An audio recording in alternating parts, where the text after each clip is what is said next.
మాజీ లోక్సభ స్పీకర్ దివంగత నేత జీఎంసీ బాలయోగి సేవలు చిరస్మరణీయమని మాజీ ఎమ్మెల్యే తెలుగుదేశం పార్టీ రాష్ట్ర ఉపాధ్యక్షులు దాట్ల సుబ్బరాజు అన్నారు. బాలయోగి వర్ధంతి సందర్భంగా 216 జాతీయ రహదారిపై పాత టోల్గేట్ వద్ద గల జీఎంసీ బాలయోగి విగ్రహానికి తాళ్లరేవు మండల తెలుగుదేశం పార్టీ నాయకులతో కలిసి పూలమాలలు వేసి నివాళులర్పించారు. 10వ క్లస్టర్ ఇన్ఛార్జ్ మోపురి వెంకటేశ్వరరావు ఆధ్వర్యంలో జరిగిన ఈ కార్యక్రమంలో మండలం పరిధిలోని ఆయా గ్రామాలకు చెందిన తెలుగుదేశం పార్టీ నాయకులు, కార్యకర్తలు పాల్గొని బాలయోగి విగ్రహానికి పూలమాలలు వేసి నివాళులర్పించారు.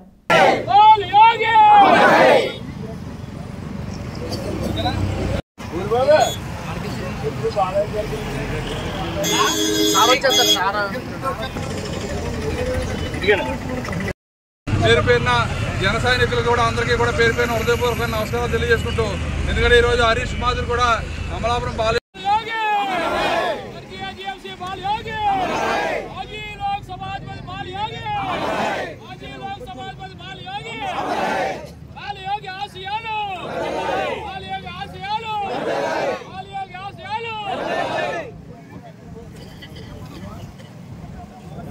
ఏ మూలకెళ్ళినా బాలయోగి గారి అభివృద్ధి ఈ రోజు కనిపిస్తుంది. అటువంటి మహానీయుడు మన మధ్యలో లేకపోవడం చాలా బాధాకరంగా భావిస్తూ, అదేవిధంగా ఆయన లేని లోటుని మన హరీష్ బాలయోగి గారిని వచ్చే ఎన్నికల్లో మన నియోజకవర్గం నుంచి అత్యధిక మెజార్టీతో పార్లమెంట్కి పంపడానికి మనందరం కూడా సైనికుల్లో పనిచేసి మరి బాలయోగి గారి ఆశయాలను నెరవేర్చాలని చెప్పి ఈ సభాముఖంగా తెలియజేసుకుంటూ, అటువంటి మహానీయుడు మన మధ్యలో ఉంటే కనుక మన కోనసీమ ఏ విధంగా ఉండేదో మనం అందరం కూడా తలుచుకుంటేనే బాధగా ఉంది. ఎందుకంటే ఆయన ఆ రోజు చొరవతో ఏదైతే 216 యానం బ్రిడ్జి కట్టారో దానివల్ల ఈ కోనసీమలో ఉన్న ప్రజలందరికీ కూడా ల్యాండ్ వాల్యూస్తో పాటు ఈరోజు ట్రాన్స్పోర్టేషన్ మనం ఈజీగా కాకినాడ వెళ్ళాలన్నా, ఇటు అమలాపురం వెళ్ళాలన్నా బ్రహ్మాండంగా ప్రయాణం చేస్తాం. అదేవిధంగా పక్క రోడ్లకు వెళ్తే ఏ విధంగా ఉన్నాయో కూడా మీ అందరూ కూడా చూశారు. అటువంటి మహానీయుడిని ఆదర్శంగా తీసుకుని మన నియోజకవర్గంలో నాయకులందరూ కూడా పనిచేస్తాం. మరి హరీష్ గారిని మనం అనుకున్నట్టుగా అత్యధిక మేరతో పంపించడానికి మేము అందరూ కూడా కృషి చేస్తామని చెప్తే తెలియజేసుకుంటూ, వర్ధంతి జరుపుకుంటున్నాం. సుమారు ఆయన చనిపోయి 22 సంవత్సరాలైనా కానీ లేటుగా కూడా మన మధ్యనే తిరుగుతున్న సందర్భం. ఎందుకంటే ఈరోజు సురక్షితమైన సౌకర్యవంతమైన జీవితం మనకి ఎలా లబ్ధి జరుగుతుందంటే మనం దాన్ని ఆస్వాదిస్తున్నాం. అంటే కేవలం ఆ మహానుభావుడు ఒక దీర్ఘకాలిక ప్రణాళికలో ఇవాళ మనందరికీ కూడా ఒక తరాలు గడిచినా కానీ ఇబ్బంది పడకుండా ఉండేటువంటి హైవే కానీ బ్రిడ్జ్ని కానీ ఇవ్వటం జరిగింది.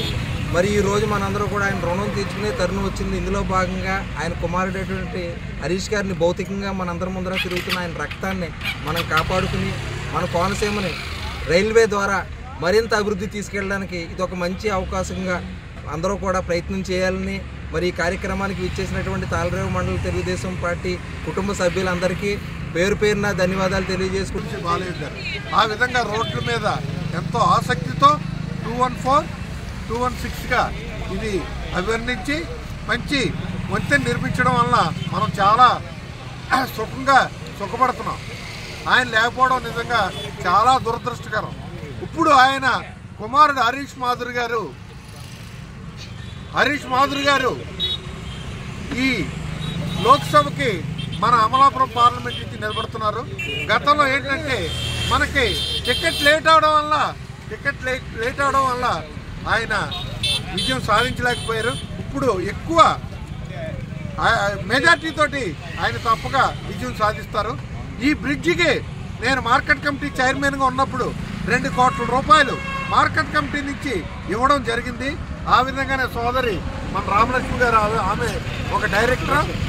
ఆ విధంగా ఇంత వేగంగా, ఇంత సులువుగా, ఇంత చక్కగా ప్రయాణం చేస్తున్నారు. ఇక్కడ ఈ కార్యక్రమాన్ని ఏర్పాటు చేసిన మోపూరి వెంకటేశ్వరరావు గారికి తాళ్లరేవు మండల తెలుగుదేశం పార్టీ ఎస్సీసీల తరఫున హృదయపూర్వక నమస్కారాలు తెలియజేస్తున్నా. జీఎంసీ బాలయోగి గారి రుణం తీర్చుకోవాలంటే వారి తనయుడు హరీష్ బాబుని నెగ్గించాలి. అలాగే తెలుగుదేశం పార్టీకి రుణం తీర్చుకోవాలంటే మన బుచ్చిబాబు గారిని అత్యధిక మెజార్టీతో నెగ్గించాలి.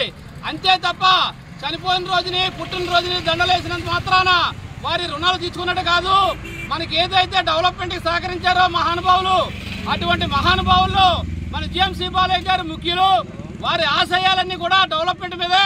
అది డెవలప్మెంట్ జరగాలంటే హరీష్ బాబుని, బుచ్చిబాబుని అత్యధిక మెజార్టీ నెగ్గించాలని ఈ వర్ధంతి సందర్భంగా తాళ్లరేవు మండల ఎస్సీసీల కోరుతున్నాం.